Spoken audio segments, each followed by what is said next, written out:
This the place? Yeah. Square one. It smells incredible in here. Let's make a donut. I'm in. Well, Nolan, the donut is finally done. Right, but I feel like the donut's missing something. Ah, the frosting. Oh, that's right. The only two key ingredients we need is butter and sugar. How much butter and sugar do we need? I'm not sure, but the sum of both ingredients should equal 3 pounds. Wait a minute. If we solve for the amount of butter and sugar we need, we can use this to determine to maximize the amount of donuts we sell each year. You know that's going to be a lot of donuts, right? Yeah, that's why we'll measure the donuts by the thousands. Ah, good idea. A few moments later. This is going to be our butter in pounds, and our Y is going to be in sugar in pounds. With this, we know that the total poundage needs to be 3, so we're going to have a range from 0 to 3, and X has to be greater than 0.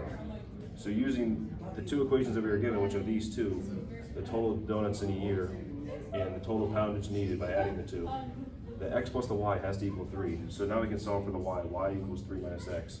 So taking that and using this equation for the total donuts a year, we can plug that Y value in for the Y value in the original equation, giving us X to the third over 3 plus 2X times 3 minus X plus 3 times 3 minus X minus 8. So now we can distribute and it simplifies down to D equals 1/3 X to the third minus 2X squared plus 3X plus 1. Using that, we can find the derivative and set it equal to 0.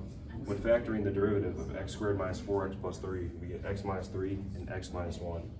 When solving for 0, we get X equals 3 and X equals 1.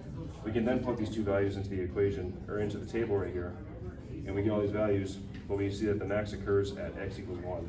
So with the max, when X equals 1 pound of butter, and the max is also, when you plug in that 1 pound, back in the original equation of 3 minus 1, the Y would be 2.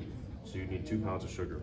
So after all that, it takes 1 pound of butter and only 2 pounds of sugar to maximize the amount of donuts sold in a year.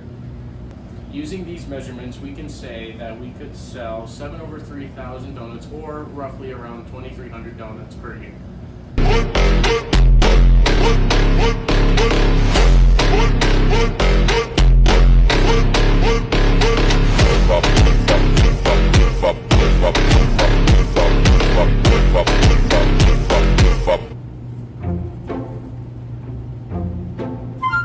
Fresh out of the fryer, dipped in glaze, and loaded with sprinkles. It smells unreal.